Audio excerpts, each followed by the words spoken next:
Aya? Aya? No. Eti kaka samani, naomba nitafute.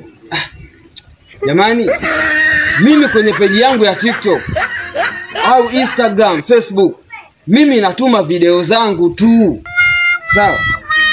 Alafu kingine, wewe ukishajiona mtoto wa 2000, yani piskali ya 2000 kwenye peji yangu, wewe gusa tu ile alama kujumlisha, sawa? Gusa na kopa, imeisha. Lakini unapotaka kunitumia namba ya simu, lengo ni kutafute, jamani mimi sinaga shobo na watoto wa 2000.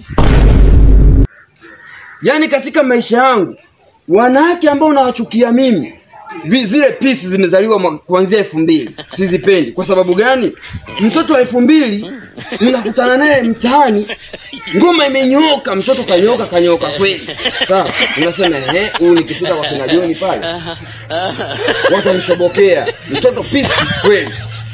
Unakuja naye ghetto, chumba kimepakwa perfume safi, akivua nguo zake unashangaa panya kafia wapi, au majirani wametupia panya. Watoto wa 2000 mimi siwataki.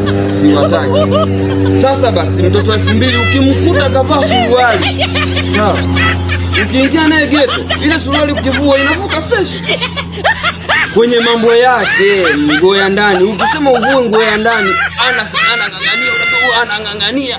Ukisema uvue utaikuta nguo nyeusi. Sasa mimi niwe na shobo na watoto wa 2000, nimerogo. Mimi nadili na mishangazi bwana, inayojua kuoga, inajua mashangazi piga kelele.